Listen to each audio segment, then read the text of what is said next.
Yo, what's up everyone? Today we're diving into a topic that's sure to ruffle some feathers. The so-called rudest countries in the world. It's all about cultural context, my friends. Our goal here isn't to throw shade at any country, but to spark a conversation about cultural differences and how they shape our interactions with the world around us. So, buckle up, grab your passport, and let's get into it. First up, we're heading east to the largest country on Earth, Russia. Now, Russia has a reputation for being, shall we say, a little rough around the edges. Many visitors, especially those from more expressive cultures, might find Russians to be a bit reserved. Not exactly known for their big, cheesy smiles or small talk, are they? You're more likely to get a stoic stare and a grunt than, how's your day going? See, Russians value directness and honesty. They're not about beating around the bush or sugarcoating things. So, while their communication style might come across as blunt or even rude to some, it's often just their way of being straightforward and to the point. Think of it like this. You ask a Russian friend for their opinion on your new outfit, a less than enthusiastic response like, "It's different," isn't necessarily an insult. This directness also extends to their concept of personal space. Let's just say that the idea of a personal bubble isn't as prevalent in Russia. But hey, look at it this way. At least you know where you stand with Russians. They're not ones to hide their true feelings. Next, we're jetting off to the land of croissants, romance, and, well, maybe not the friendliest folks you'll ever meet, France. While France is undeniably beautiful and full of amazing food, art, and history, there's a certain je ne sais quoi about the people that can sometimes be misinterpreted as rudeness. Picture this. You're a wide-eyed tourist, strolling along the Champs-Élysées trying to order a pain au chocolat. You muster up your best accent and ask, "Excusez-moi, parlez-vous anglais?" And what do you get? A dismissive shrug and a muttered "non," but it's not always what they say, it's how they say it. The tone, the body language, the general air of indifference. It can all add up to a less than welcoming experience. The French, particularly Parisians, have a different way of interacting with strangers. They value privacy and personal space, and they're not exactly known for their love of small talk. Think of it this way. Imagine your personal space as a perfectly arranged baguette. You don't want just anyone coming along and taking a bite, do you?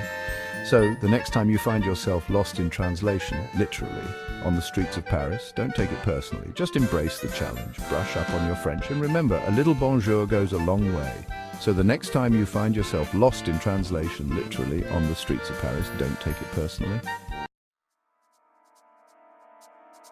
Now, hold on to your apple pies, folks, because this one might sting a little. That's right. We're talking about the good old US of A. We're the land of the free and the home of the brave, but also the land of the rushed and stressed. Imagine navigating Times Square, clutching your Starbucks cup and dodging selfie sticks. You bump shoulders and instead of a polite "excuse me," you get a curt "watch it" or a side eye. In our go-go-go society, politeness can get lost in the shuffle. We're all about efficiency, often sacrificing social grace. We're in a giant queue for the American dream with no time for small talk. It's not intentional rudeness. Our fast-paced culture makes us forget simple courtesies. So take a deep breath, remember your manners, and offer a smile to the person next to you. Next stop on our whirlwind tour of global etiquette, or lack thereof, we're heading to the land of beer, bratwurst, and, well, let's just say it, a certain reputation for being a little abrupt Germany. Imagine this.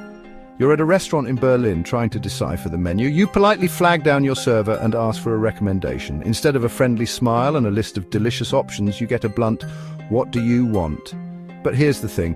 Germans are known for their directness and efficiency. They value clarity and honesty, and they're not afraid to tell it like it is, even if it means skipping a few social niceties along the way. It's not that they're trying to be rude, it's just that they believe in getting straight to the point. No chit-chat necessary. So, the next time you're in Germany and someone seems a little brusque, don't take it personally. Embrace their directness, appreciate their honesty, and remember, a little bit in danke can go a long way. Now we're heading to a country known for its romance, its food, and let's be honest, its flair for the dramatic. Italy. While Italians are generally known for their warmth and expressiveness, there's a certain impatience that can sometimes be perceived as rudeness. especially in the hustle and bustle of tourist hotspots. Picture this. You're in Rome, admiring the Trevi fountain, when suddenly a horde of selfie stick-wielding tourists descends upon you, jostling for the perfect shot. You accidentally step on someone's sandal, and instead of a polite "scusi," you get a sharp "merce fai," which, loosely translated, means "what the heck are you doing?" Italians are passionate people, and that passion extends to, well, pretty much everything they do, including expressing their frustration. Think of it like their hand gestures, big, bold, and impossible to ignore. So the next time you're in Italy and someone seems a little quick to anger, remember, it's probably just their passion shining through. Embrace the chaos, enjoy the energy, and remember, a little per favor and grazie can go a long way in smoothing over any potential misunderstandings. Hold on to your chopsticks, folks, because we're about to delve into a culture that's often misunderstood in the West China. China is vast and diverse, but its major cities like Beijing and Shanghai are crowded, like really crowded. This can lead to a lack of personal space and urgency, often misinterpreted as rudeness. Imagine navigating packed streets, trying to find the forbidden city. You bump into someone and get a blank stare or a muttered curse.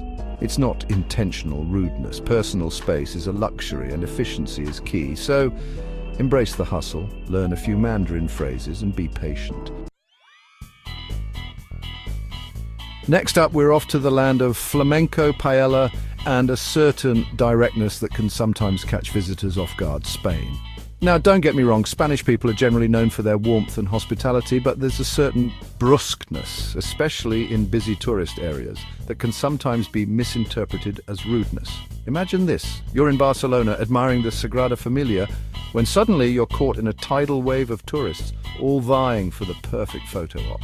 You accidentally step on someone's espadrille, and instead of a polite pardon, you get a sharp "oh," which basically means "watch out."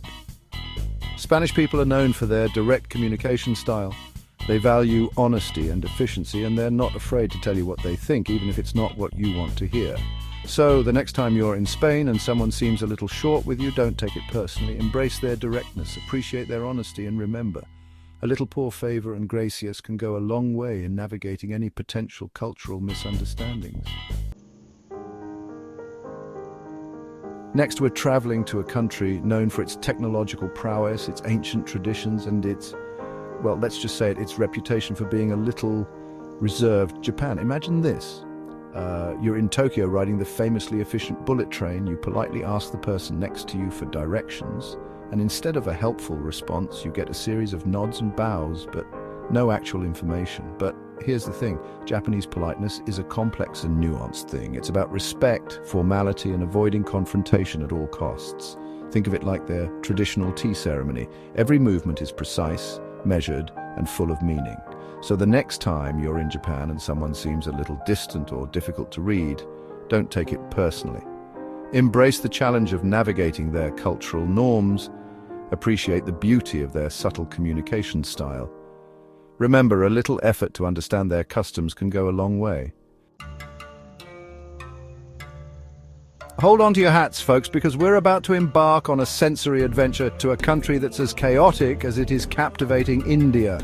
Now, India is a land of contrasts, full of vibrant colors, intoxicating smells, and a cacophony of sounds. It's also a place where you're likely to encounter a certain persistence, especially from street vendors and salespeople. Imagine this. You're strolling through a bustling market in Jaipur, admiring the colorful fabrics and intricate jewelry, when suddenly you're surrounded by eager vendors. You politely decline their offers, but they persist, following you down the street, lowering their prices.